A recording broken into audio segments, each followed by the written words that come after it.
Dakar to Benin, from Nigeria to Ghana, Conakry, Bissau, Niger, Togo, Cote d'Ivoire, Liberia, Sierra Leone, Mali, Mauritania, Ouagadougou, Cape Verde to the Gambia. This is your radio. This is your voice. Your voice. This is West Africa Democracy Radio. And we are on air. We're on air. West Africa Democracy Radio, 94.9 FM Dakar. It's NEWSLINK.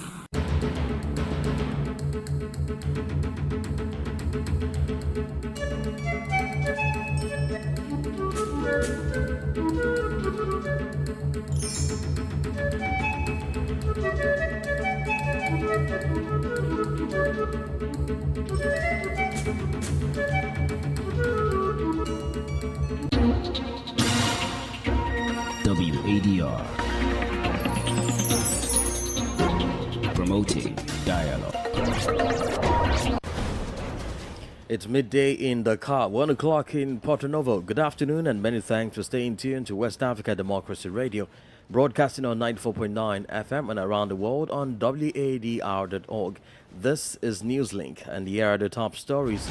Police in Liberia arrest the alleged killer driver who injured several at opposition parties' headquarters amid the celebration.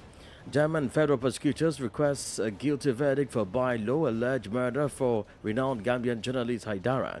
Speaker of Ghana's parliament backing opposes pressure from the IMF to pass the affirmative bill. Even in this budget, you can see the arm of the IMF in a lot of provisions in the budget. And a critical bill like the Affirmative Action Gender Equality Bill has come to Parliament under a certificate of agency. Please, it won't happen. And in Nigeria, flood displaces more than 650,000 children in 4 years. Details of these stories and more coming up. Here is Imo Edit with NEWSLINK. Many thanks for joining us and a warm welcome to our listeners in the Gambia, Ghana and in Liberia. Well, let's begin with some latest reports from Liberia, where massive celebration got underway across the country after the National Elections Commission declared opposition leader Joseph Boakai as the winner of the November 14 presidential election. Speaking with WDR, some Liberians couldn't hide their excitement, while others described the opposition win as a new day in the country's history. I am rejoicing, number one, because of the record that Liberia set on the continent of Africa. Number two, I'm rejoicing because my candidate, Liberia is my candidate, not an individual. Liberia is my candidate. Liberia has won. The terrorists here, I'm rejoicing because some of those obstacles that were in the way of the Liberian will be removed. In the first place, the United Party ticket, Joseph Nyuma Bwaka and Jeremiah Kunde, both of them, their names are biblically. First of all, they will do well for the people of Liberia because Ambassador Bwaka served as vice president for 12 consecutive years. He knew some of the ills in the society at the time. It was for this reason, he said in 2017, he said we have opportunity, but we squandered some of the opportunity. People never understood what he meant at the time. Now that he's been elected as president and finally be declared as the winner for the October 14 runoff election, definitely some of the opportunity that he's gonna, some of the opportunity will be restored. It reminds me that the Liberian people have already brought everything to the closure. Liberian people came out. They mean it. And because Liberian people mean it for a better change. This is the result today. We want to congratulate all Liberians who took the fight to unseat President Weah and his followers. He called them Drawians and Weavians and Seditians. These things have failed us because the country is not for a person, but the country is for everybody. The thing that people fail to know that each Liberian should learn to be patriotic. We follow political parties because of ideology, but that doesn't make the change that Liberians are all Liberian. Our country comes first. Some Liberians speaking there. Meanwhile, in a later development, the Liberia National Police has arrested Lawrence K. William, 31, in connection with a horrific incident which occurred at the headquarters of the Unity Party on Broad Street late Monday night. Recall an unmarked vehicle rammed into jubilant Unity Party supporters, killing 2 and injuring 18 others. Doctors at the John F. Kennedy Hospital have confirmed the death, as well as 3 very critical cases. Meanwhile, 15 others sustained various injuries ranging from minor cuts and bruises to fractured limbs and broken ribs, while others sustained head injuries and brain injuries. Well, still in Liberia, some officials of the Georgia-led administration have been accused of reportedly looting state assets from their various offices after the ruling party lost the 2023 presidential election. At the Ministry of Information, aggrieved employees accused Assistant Information Minister for Technical Services David Colley of looting his office overnight. WDR's Ellington Popper has more on this development. According to these angry employees, the move by the outgoing assistant minister to clear all the furniture from his office is wicked and could undermine the smooth transition in the coming weeks. They need to bring our property back. Those things belong to the Liberian people. If you feel that you have anything that belongs to you, come and go to the HR office and we'll deliver those things that belongs to you. But you can't come overnight. It is criminal. They will order seriously will call you on the HR to write a ministry of finance to put on to the salary. They shouldn't pay for the next 2 months until the thing can be returned. It's very bad this morning to just come this morning to see the ministry is being looted like this. What people will call patriot of this country, where they have come to the end of their tenure to just take government property and just go away with impunity. I'm feeling very, very bad this morning. Meanwhile, the minister at the center of the controversy has responded to the allegations, accusing his staff members of overstepping their bounds by looting the office. So I have reached out to my chief of office staff, go to the office and collect my personal effects, my picture frame, my books, my personal files. Please collect them and kindly take them to the house for me. That was what I told him. And so BK went to the office along with my brother. And I think they did not fully understand the instructions I gave them.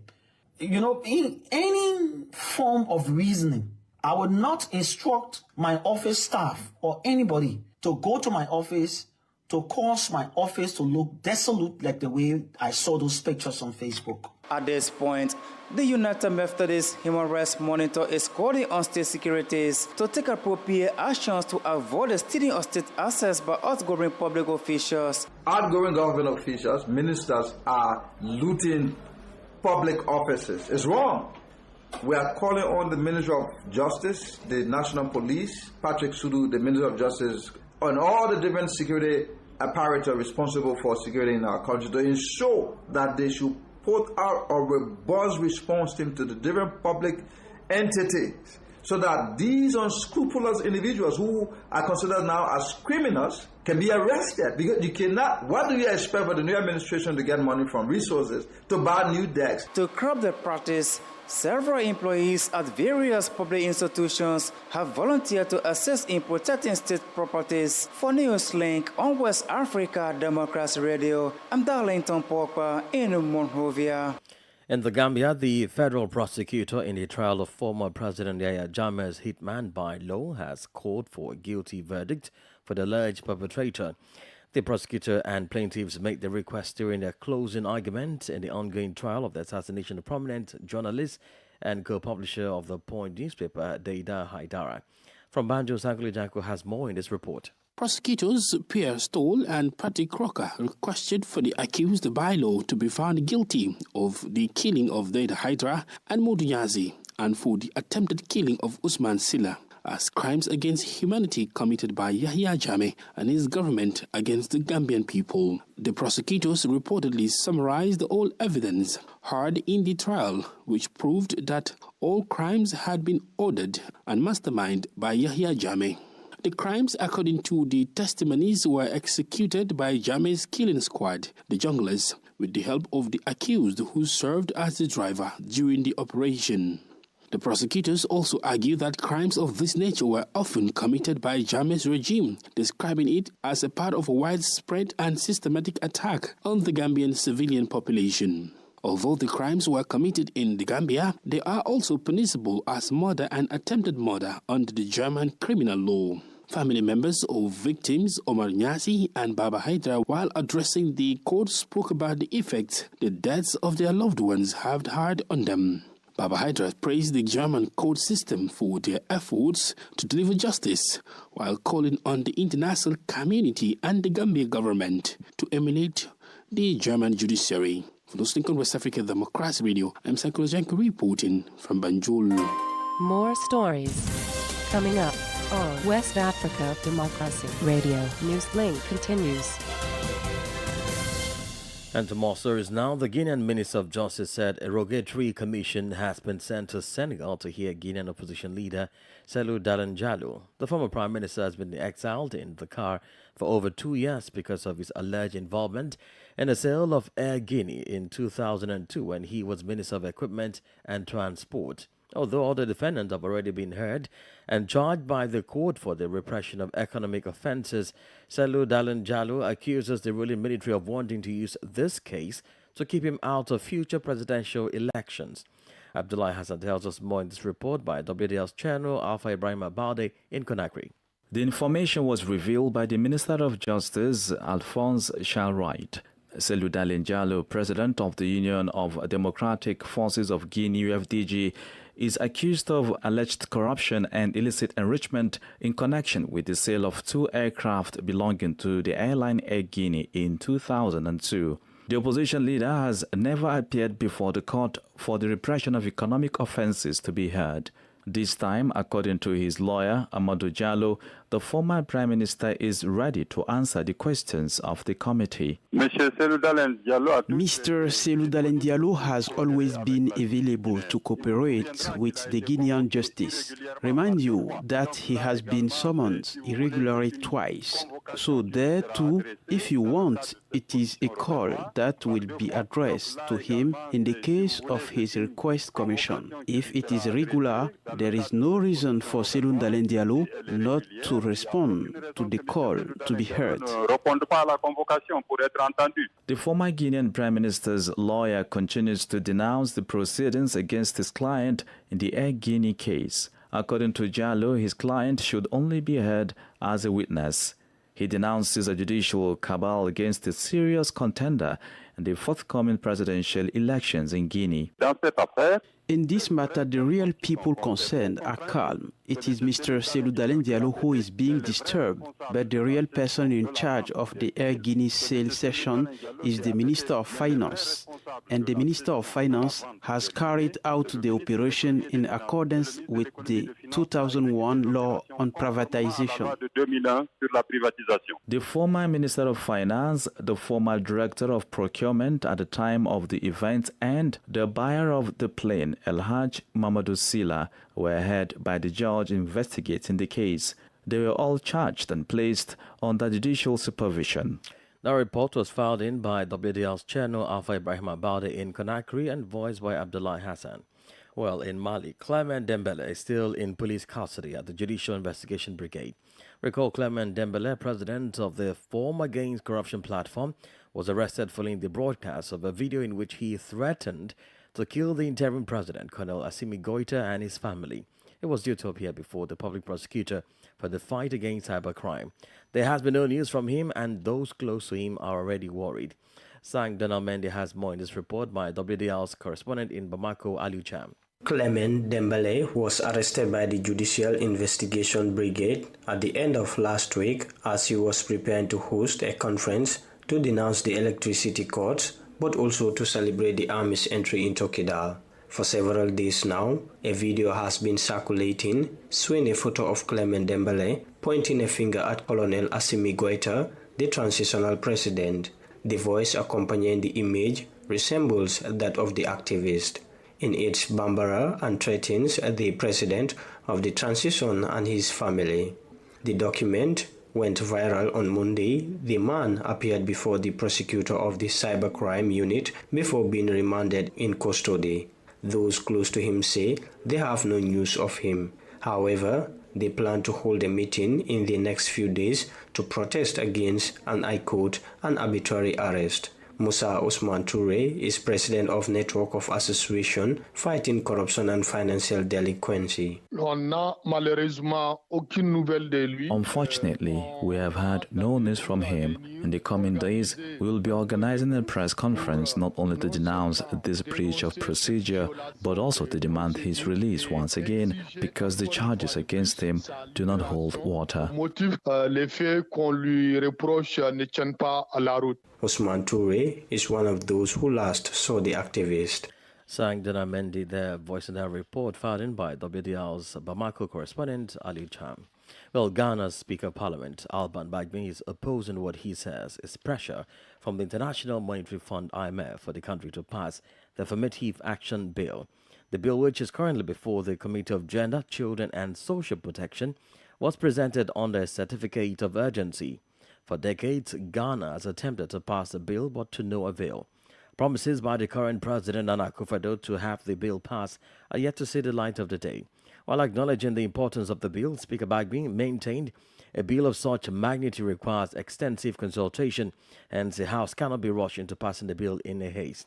WDL's Dakar correspondent Nade Tete report. The Affirmative Action Bill is a proposed legislation that seeks to provide gender parity in Ghana. The bill aims to increase women's participation in decision-making positions by proposing that at least 40% of public offices be reserved for women. The bill has been in Parliament for over a decade but has not received the needed attention for it to become law. Delivering an address on 30 years of parliamentary democracy in Ghana, the Speaker of Parliament, Alban Bagbin, expressed his strong reservation about pressure from the IMF to have the bill passed, arguing it requires the buy-in of all stakeholders for a smooth implementation. So he who pays the piper calls the tunes. Even in this budget, you can see the arm of the IMF in a lot of provisions in the budget. And a critical bill like the Affirmative Action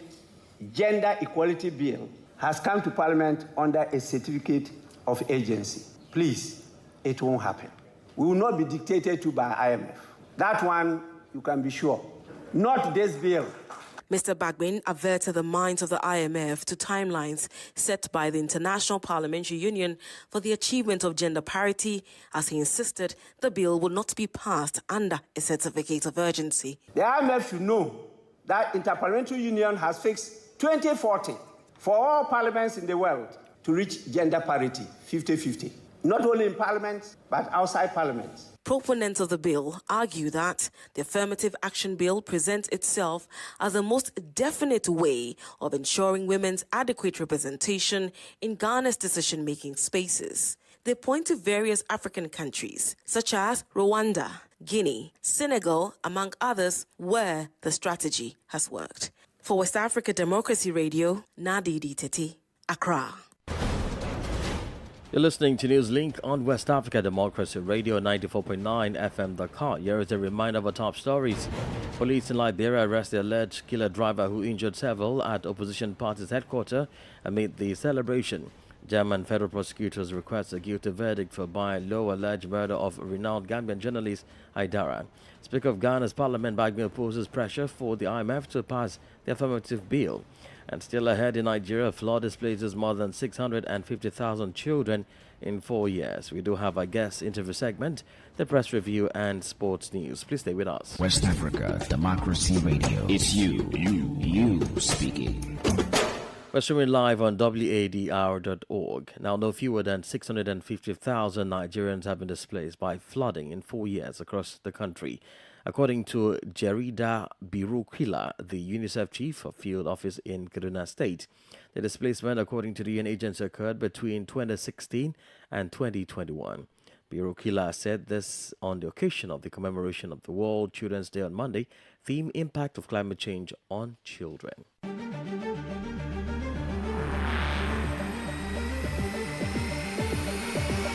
This is the newspaper review. Stay on top of the news. Get the most important stories with added insight and concise review. This is the newspaper review. All right, let's head back to Monrovia and join Darlington Popper for the newspaper review. For this edition of Press Review, we have with us the newspaper, the Heritage newspaper, and the Hot Pepper newspaper. So we will begin a review with the newspaper. Bouaka declared the president-elect, and we see the smiling photographs of His Excellency President-elect Joseph Yuma Bouaka and Vice President-elect Jeremiah Kung on the front page of the newspaper. LEC Boss gets Regional Award. We are vows rebost opposition. We flip over now to the back page. China to support Bouaka's plan. Let's make Liberia great. Bouaka admonishes women. Democracy Group allows Weah Bouaka. President Weah blames partisans for defeat. There was an intruder in my house. Gloria Scout testifies. That's former Chief Justice Gloria Mosso Scout, who is on trial for murder and other offenses, along with 3 other family members, in connection to the mysterious death of the late Charo Mosso in February of this year. Still on the back page of the newspaper. Man beats lover to death in Maryland. Wow, this is a very sad story here. We will attempt to take a gist of this interesting story on the back page of the newspaper. The Liberia National Police have charged and detained a 39-year-old Wesley Doe for allegedly beating his wife, Esther Doe, 30, to death in Plebo City, Maryland County. Our witnesses told journalists that the incident occurred early Sunday morning, November 19, 2023, when 2 girls of suspect Wesley Doe went out for an undisclosed purpose and could not return home. We will leave it right there. This is actually a sad story here. Next from the newspaper is the Hot Pepper newspaper. President-elect Bouaka begins on political rhetoric. Vows that no car will get stuck on any major highway after first 100 days and will ensure prices of basic commodities are reduced. We see the photograph of President-elect Joseph Yuma Bouaka in a danceable mood on the front page of the Hot Pepper newspaper. AU applause. Elections are free, fair, transparent, and peaceful. On the back page of the Hot Pepper newspaper, Koji rallies partisans to avoid anti-peace action after election. From the Hot Pepper newspaper, our last stop for today's edition of Press Review is the Heritage newspaper. It holds Bouaka wins presidential race. On the back page of the Hot Pepper newspaper, pure lies. Former Chief Justice Gloria Scott describes charges in Charo Mosso's murder case. Koji preaches doctrine of peace, rallies partisans to support peace after election. Mika Boss Rennie takes Assistant Minister Colette to task, urges him to return office materials. On that note, that is how we love to conclude today's edition of Press Review.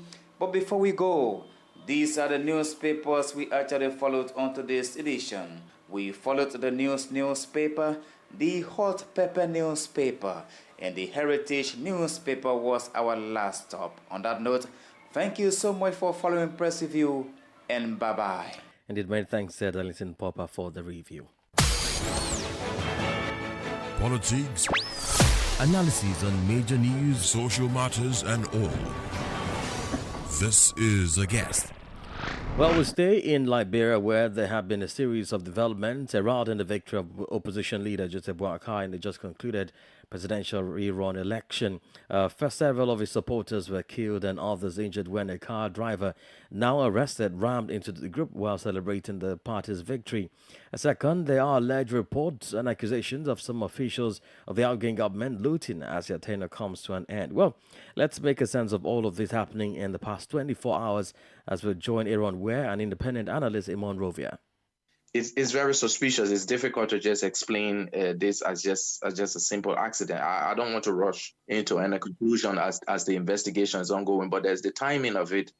There is the grievances by CDC partisans who were really hoping for a second and final turn, and that we are concession felt like a letdown to them. And so And so there is all this animosity in the country. And then on the issue of offices being looted, there is this deputy minister who has gotten the spotlight. It's not really clear what is the policy in there. He's claiming that these items he bought them personally. So it's at this stage it's just a little. But the office of the deputy minister is completely wiped clean. What do you think are the expectations of Liberians who, I mean, for the first time, we are seeing this kind of transition without any issue, without, the ruling government saying, no, I won't leave power, conceding to defeat? Well, there are,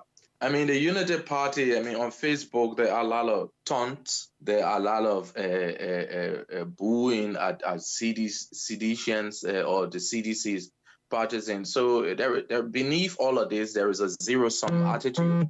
Beneath all of this, or conciliatory leadership from both sides needs to happen to temper down the energy in the room. And the politics has that tradition where one side win and then and the other side is ridiculed and all on Facebook. So it's bringing about a lot of anger. And the radical element of the CDC is very disappointed in George Weah. I think he concession didn't meet their approval.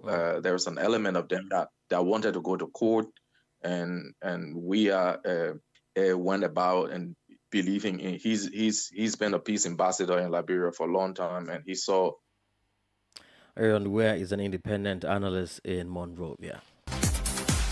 All right, let's join Tankli Janko as he brings a sports update. Hello, how there, welcome and thank you for joining us. Côte d'Ivoire maintained their perfect start to the 2026 World Cup qualifying campaign after a comfortable 2-0 victory against Gambia on Monday. Goals in either half of the match scored by Christian Kwame and Sekou Fofana were enough for the Elephants in Dar es Salaam, where Gambia hosted the Group F encounter. While Côte d'Ivoire maintained their perfect start to the qualifying campaign, it's been a terrible start for the Gambia, having lost both matches against Burundi and Côte d'Ivoire. Elsewhere, 10-man Liberia were beaten 1-0 at home by Equatorial Guinea. Captain Emiliano Nsou's early goal ensured Equatorial Guinea take home the points. Also in the World Cup qualifying campaign, Guinea-Bissau, Kenya and Madagascar recorded away victories over Djibouti, Seychelles and Chad respectively. Meanwhile, Mali were held by Central African Republic following a 1-1 draw at home on Monday. Mali conceded a late equalizer to end their perfect start to the 2026 World Cup qualifying campaign. In Group F, Kenya thrashed the Seychelles 5-0 in Abidjan. Guinea-Bissau earned a 1-0 win against Djibouti, courtesy of Mario Rodriguez's strike, while Madagascar defeated Chad 3-0. And that's it for sports. It's back to you. And we've come to the end of this edition of NewsLink from West Africa Democracy Radio, broadcasting from Dakar, Senegal. Thank you for listening, and many thanks to Kristen Mukudi and Mustafa Sek for the technical support. Let's continue the conversation on our social media platforms: X, formerly Twitter, Instagram at WADR News, and Facebook West Africa Democracy Radio English Service. I am Imo Edet. Good afternoon.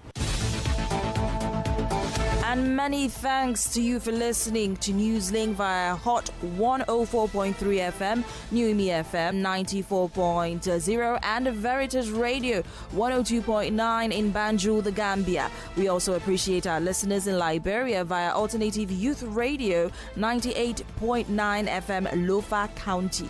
For you listening via Radio Pad 95.1 Damango, Savannah region, and on Royals FM 104.7 Wenchi, Ghana, we say a big thank you. Remember, West Africa Democracy Radio is all about you, your views,